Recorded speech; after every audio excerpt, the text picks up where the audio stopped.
Hello friends, it's me, and today, life lessons from animation. Let's check out film theory. Animator versus animation lore will make you cry. From the film theorists. Together, let's go. Let's start. Animator versus animation made me cry. Huh? Yeah, really, this little YouTube series about stick figures fighting made me emotional, and it'll do the same to you. Hello Internet, welcome to Film Theory, the show that wants to say, what's up gang, it's your boy Lee, leave a comment and smash that subscribe button. Sorry, don't know what came over me. So Hello Internet, welcome to Film Theory. Subscribe. Joking. Sorry.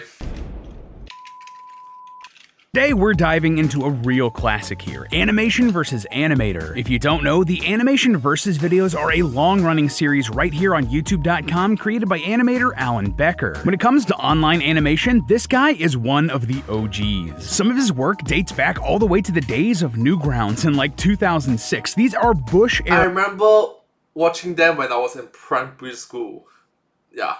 memes that I remember watching in middle school. The premise is incredibly simple. It started as an animator creating a stick figure and putting him through all sorts of family-friendly torture before the stick figure has had enough and fights back. Literally. The figure breaks the fourth wall and uses parts of the computer desktop and programs to do battle against the human. These videos went mega viral and eventually spun off into other videos about the animations taking on everything from Minecraft to Mario to Pokemon and even concepts like math and geometry. Now that's great. You'll love to see it, but I never really put a ton of thought into this series. Well, that was until a ton of you awesome loyal I agree theorists with you, it's very fun and educational. It's just entertaining to watch, enjoyable. in the comments and over on our subreddit recommended we take a look at it. And honestly, there's a ton of lore in this series, more than I expected, enough that there's more than one theory in here if you guys are interested. But for today, I wanted to focus on the latest story arc in this series, which saw one of its animation characters, the green one, simply named Green, become an influencer online. Yeah, they straight up started a real YouTube channel and everything, and while on the surface, this sounds like a fun, cutesy story arc, by the end of it, the Animation Versus series explores the darker side of social media, the effects it can have on our brains, and the negative impact it can have on our relationships. And no joke, it also made me genuinely emotional by the end of it. Like, I didn't be moved by the story of a green stick man on my bingo card for this year, but hey, here we are. So yeah, today we're gonna dive into the But hey! story of Green's influencer arc and what we can learn from it as individuals, and maybe, more importantly, what we can learn from it as a platform, as YouTube as a whole. Yeah, this one goes deep. Get ready to make some trick shots, loyal theorists. We're going in. Woo! So I think the best way to tackle this is going through each individual episode and seeing what analysis we can make along the way. Cool? Cool. The first episode of Green's influencer arc starts like a lot of YouTubers did back in the day. All of the stick figures are filming themselves playing basketball and making cool trick shots, Dude Perfect style. Also, shoutouts to Green for making sure that they're recording horizontal. That's the way. They then edit the video inside of Adobe Premiere, that's a common video editing software, before uploading it to YouTube so they can all watch it together. Happy with the results, they then start experimenting, adding special effects and getting ambitious with their storylines. They create a new video all about a superhero fighting a monster, but go overboard with the effects, resulting in a glitchy, pixelated mess. So they go back to the drawing board, dial back the effects, and upload a newer version straight to YouTube. Now, of course, it wouldn't be an Animation Versus episode without a good old-fashioned fight sequence, so cue the glitchy video coming to life, doing battle against the gang, and then being defeated and thrown into the recycle bin. All's well that ends well. And hey, Green even looks at his phone and sees a positive comment on their video. Okay, so far so good. The gang uploaded a video for goofs, had fun doing it, defeated a bad guy, and people liked it too. But sadly, things can't stay all sunshine and roses. See, in episode 2, while the stick figures are trying to shoot their new video, Green is continuously getting distracted by notifications on his phone. His channel, slowly but surely, started getting subs. More and more people are watching, and people are leaving comments. This starts consuming all of Green's attention, to the point where he's distracted from even filming videos, the thing he enjoyed doing in the first place. This is actually a pretty accurate depiction of what social media like YouTube comments can do to your psyche and the effects it can have on someone's mental health and well-being. And sadly, this is what a lot of social media is based on. Whenever you get a like or or a positive comment on a video or a post or whatever, it triggers a release of dopamine in our brains. To put it simply, that's the feel-good hormone our body gives us to make us feel rewarded by something. This can be triggered by any number of things: eating good food, listening to music you like, even just getting a lot of sunlight and exercise. But one of the biggest triggers of dopamine is social interaction and verbal affirmation. Now, if this was just from people you knew in real life, that's totally normal and good. I think all of us want to get complimented and supported by people in our life, but this can get super complicated when you factor in social media. Studies show that getting social interaction and affirmation online is basically the same to your brain as getting that in person. So every time that Green's getting a new like or a nice comment or a subscriber, he's getting a hit of that feel-good dopamine, and his brain is going to want more. Now, But the thing is, it's a double-edged sword. You do not know the individual on the other side of the comment. Could be a random Google Translate, could be a computer program, could be someone that is genuinely supportive of your channel, could be a troll trying to gain your trust, could be someone else, heck, could be aliens for all you know from outer space. It's like, hey, let's be positive to the humans on this particular planet. So yeah, just kidding, sorry.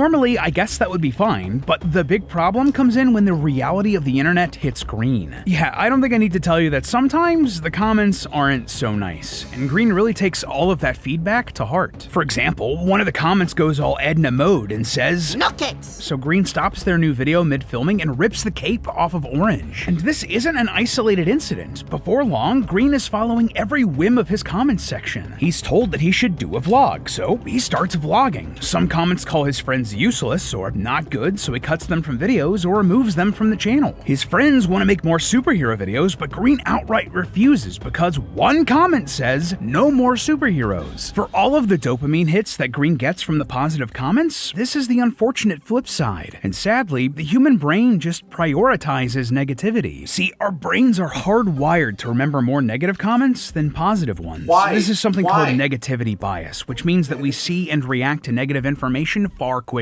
This is one of those things left behind by evolution. If our ancestors didn't react to and remember something bad happening to them quickly, well, that could literally kill them. Nowadays, Oh, so to all the people out there who is trying to find someone to blame, time travel back a few tens of thousands of years ago and blame our ancestors, okay?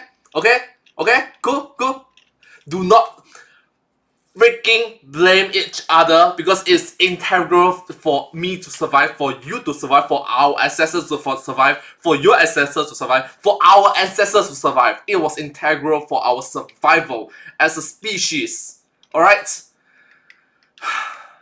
But still, it kind of sucks lah, so. Critical thinking, it helps. But too much is bad lah. the stakes are usually much lower, so we've had to figure out how to apply this in the modern world. Because of this, studies have found that in professional settings, the ideal praise to criticism ratio should be about 5 compliments to 1 criticism in order to keep your team productive. Meanwhile, in personal relationships, you should try to keep it to 3 positive comments for every negative one. But No, this is criticism, not insult. Critics, not insult. Okay? You give positive feedback, you give negative feedback, but you also give constructive feedback for the person to improve, so that next time there will be growth, there will be development for the better. Constructive feedback. Give them critics, but don't give insults. It's a fine line that unfortunately a lot of people CMI.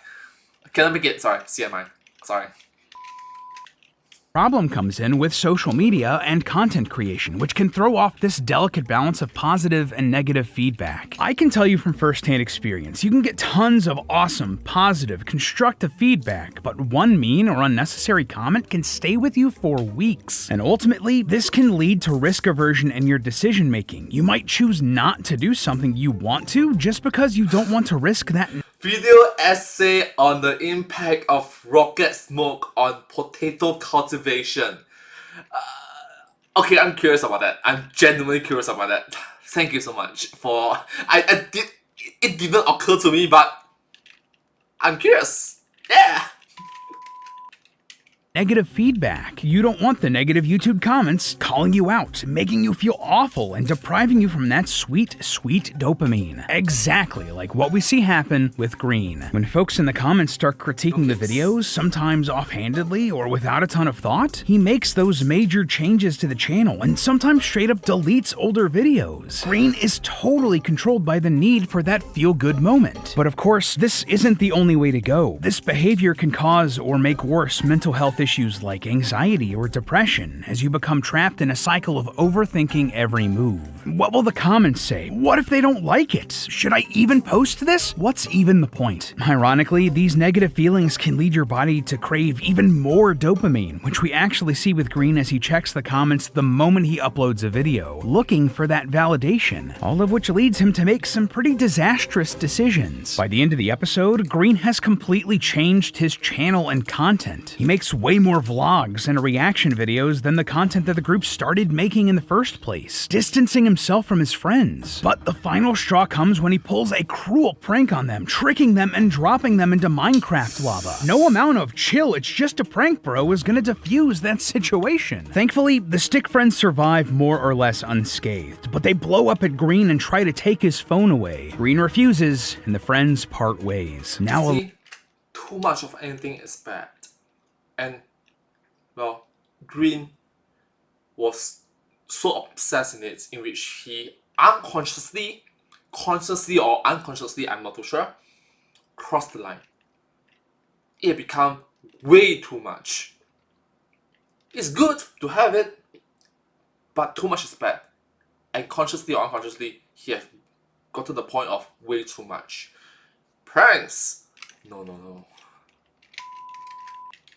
alone, Green just sits in his room, creating more content that's clearly hollow, and constantly refreshing the comments hoping that new ones will be posted. Ugh, believe me, for anyone who's ever made a YouTube video, this hits really close to home. The content creation and comments have now had a direct and significant negative impact on Green's life and relationships. That pursuit of dopamine, the satisfaction of receiving views and likes and comments has led him to focus more on the content than the people behind it. The people in his life that were the whole reason that he started making YouTube videos in the first place. This extends into episode 3 with Green constantly checking his comments and analytics, but he's totally unaware of what's going on outside. See, remember that— to be honest with you, it happened to me, it happened to you, it happened to every single content creator out there.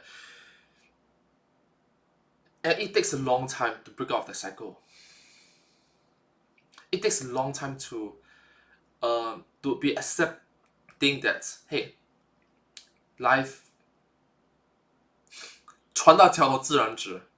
That's saying in Chinese. 船到桥头自然直. When the boat meets the bridge head, okay. When the boat meets the bridge head, it will automatically become straight line. So something like that. Sorry.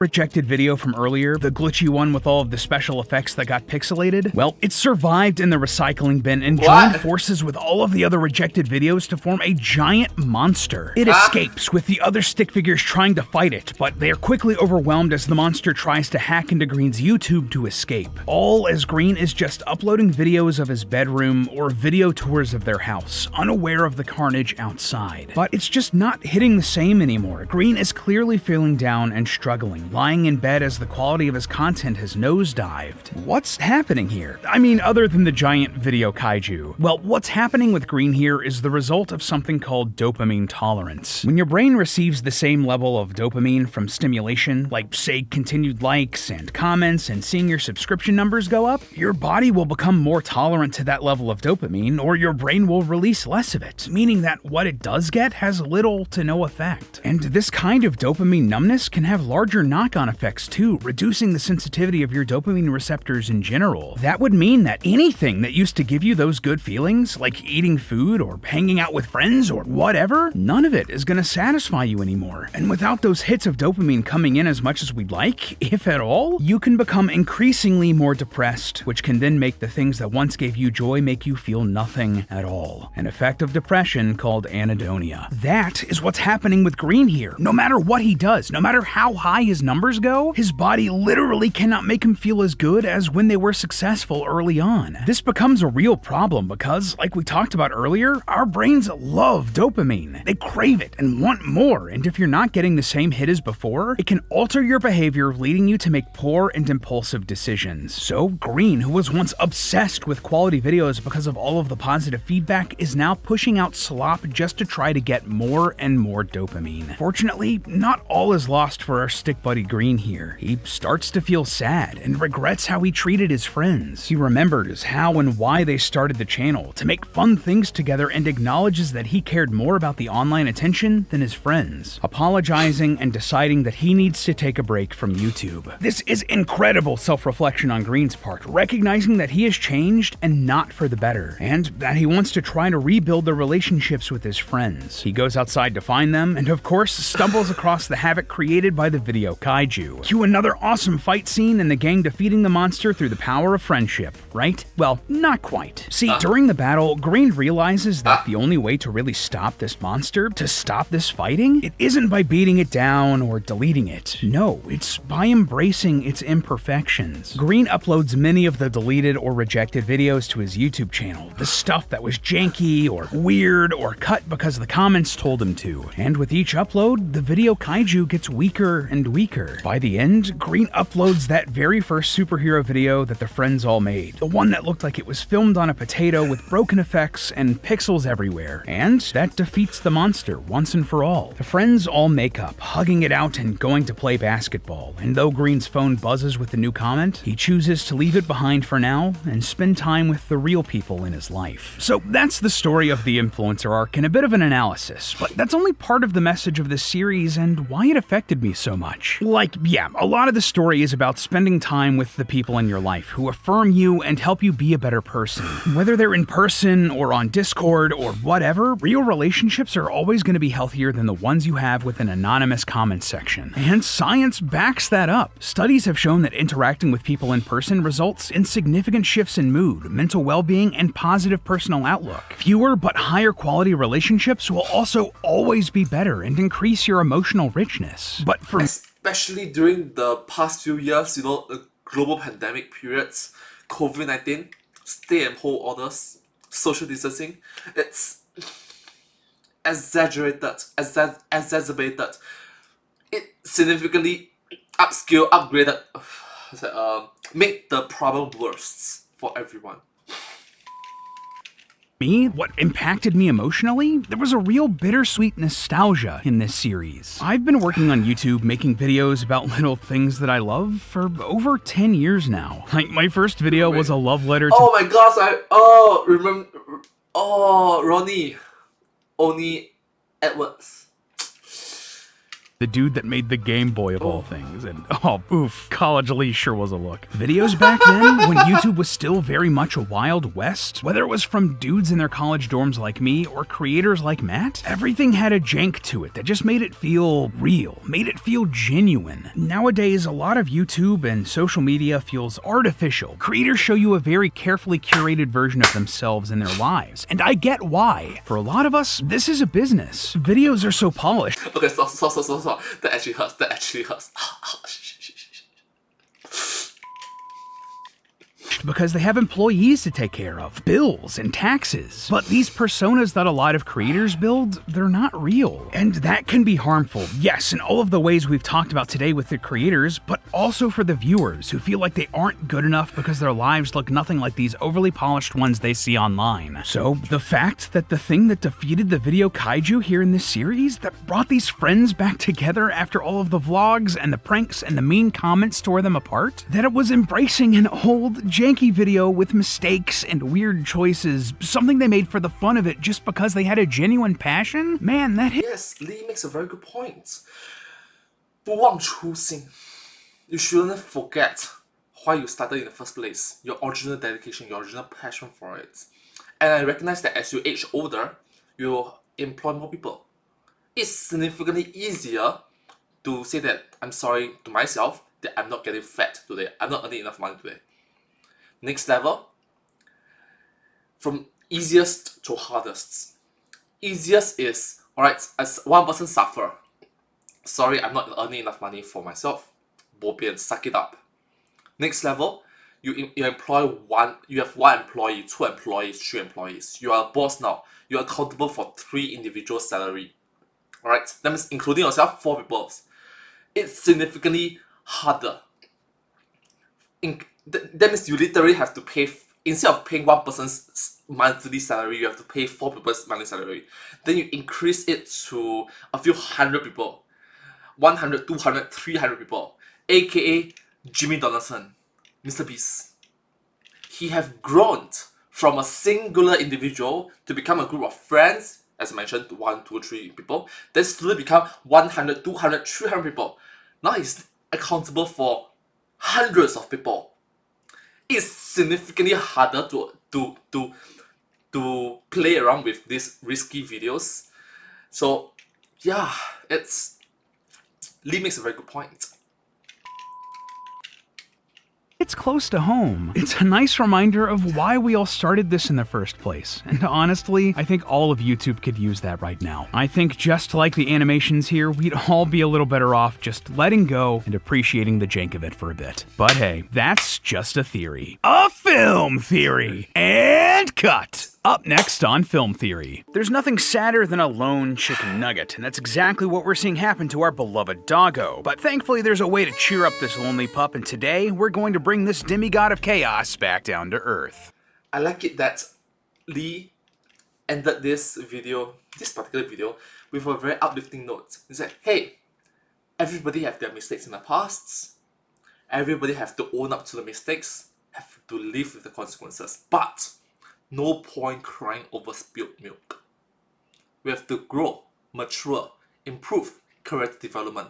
Doesn't matter if you are 10 years old, 20 years old. Heck, if you are 50, 60, 70 years old. Even if you are 70 years old, you can still learn to grow. Even if you are 80 years old, you can still learn to grow. There's a saying in Chinese, 活到老，学到老. Live until old, learn until old. You are forever learning. The more you think that who are you to teach me, the moment you have that mindset consistently, who are you to teach me? You are moving backwards in time, or you are stuck in the past and you're not moving forward in the future. This sort of mentality, I've encountered it several times with the older generations, and I hope that moving forward, I myself and my peers around me and my generation do not make the same mistake that the elderly that I've encountered does. Those mistakes that the elderly made, I do not want myself to make. I have to recognize that, hey, at some point in time, I have to say, I'm sorry. Please teach me. My deepest apologies. I am wrong. Please forgive me. I want to learn. Even when I'm 七老八十 literally means 7, 10, 8, 10. Literally mean when I'm 70 years old, 80 years old. So something like that. Hopefully, this video makes you teach you that it's important to do self-reflection as well. People make mistakes, people learn, and people grow. It's good to see character development. Thank you so much, Lee. Thank you so much for the film theories. You guys did a great job, and I hope to see you in my next video. Thank you so much. Subscribe.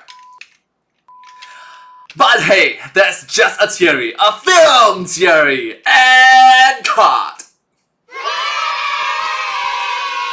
And I hope to see you all in my next video. Thank you so much. Subscribe. And a message to you, Lee. That's a great video to watch. Thank you. It's like genuine tears. You're not lying when you say film theory, animator versus animation lore will make you cry. I cried. You did not lie. Well, at least for me. Thank you so much. Subscribe.